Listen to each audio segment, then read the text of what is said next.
যাও যাও তুমি যাও আচ্ছা যাও যাও যাও যাও সাইডে দিছি তোমরা যাও যাও যাও যাও যাও ওঠো ওঠো ওঠো ওঠো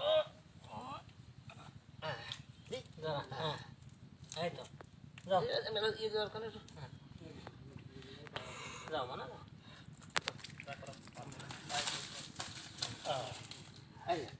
আলহামদুলিল্লাহ সুস্থভাবেই চলে গেল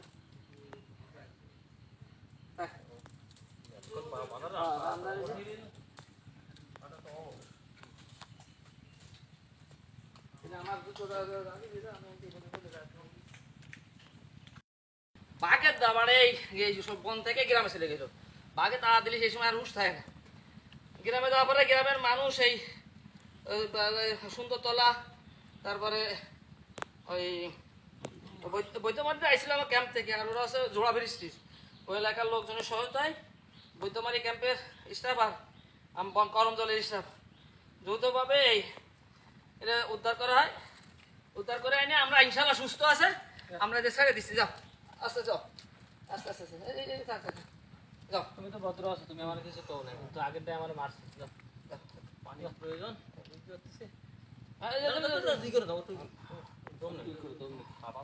আল্লাহ ভিডিও চালু রাখতে হবে ও যখন দৌড়তে সময় সেরে দিন ওঠে কেটে দিতে তাহলে মাঝে মাঝে কেটে দিস যাও যাও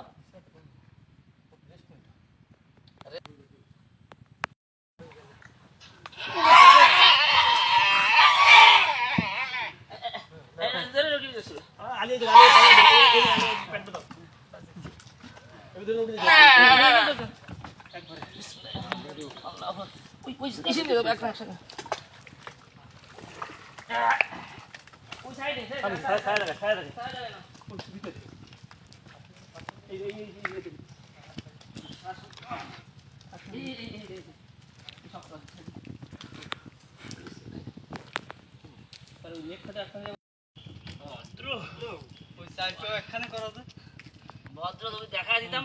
যদি জ্বর না হতো না না না না না না না না না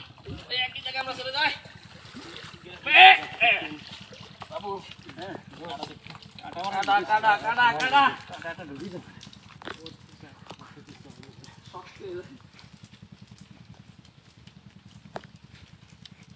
আমরা ওই ঘুরি নিয়ে যাচ্ছি আমার গ্রাম বুঝতে খুঁজতে খুঁজতে তারপরে কেউ নাই বুঝলেন দেখেন দেখেন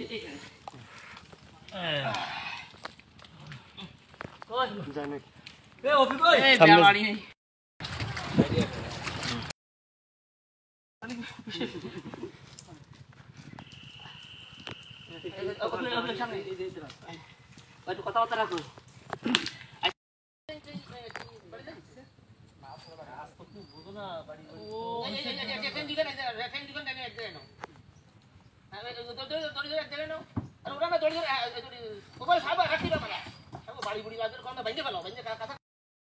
জানেন যে সুন্দরবনে কিন্তু হরিণরা বসবাস থাকার কথা কিন্তু এর হরিণ মাঝে মাঝে গ্রামে চলে যায় এই যে গ্রামে চলে যাওয়ার দুটো কারণ থাকতে পারে একটা কারণ হলো ওদের যে আবাসস্থল আছে এখানে যখন থ্রেট মনে করে যেমন হঠাৎ বাঘে তাড়া দিছে ও দৌড়াতে দৌড়াতে যায় নদীতে পড়েছে চলে গেছে সম্ভবত এই আজকে যে হরিণ দুটো উদ্ধার করলাম এই হরিণ দুটো এই আমাদের এই মানে বড় এই নদীটা 2.5 কিলোমিটার চওড়া এরপরে সে পাড়ি দিয়ে কিন্তু গ্রামে চলে গেছিল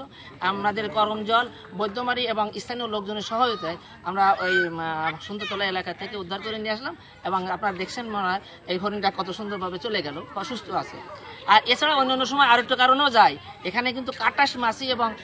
দাস মাছি আছে এরা যখন আক্রমণ করে তখন অত্যাচার ওরা অনেক সময় চলে যায় তবে এই মুহূর্তের জন্য তেমন কিছু নাই এই যে হরিণ দুটো গেছে দুটোর সম্ভবত মানে আমার 100% ধারণা যে এই বাঘের তাড়া খেয়ে ওরা ওইভাবে চলে গেছে তো আমরা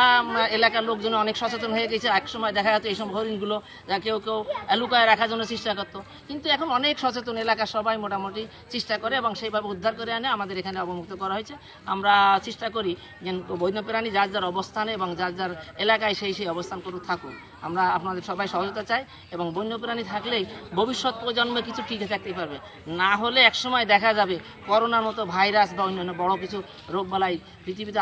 আসবে যা দিয়ে মানুষ ঠেকাতে পারবে না সুতরাং আমরা বন্যপ্রাণীকে সংরক্ষণ করি এ ব্যাপারে সবাই সহযোগিতা চাই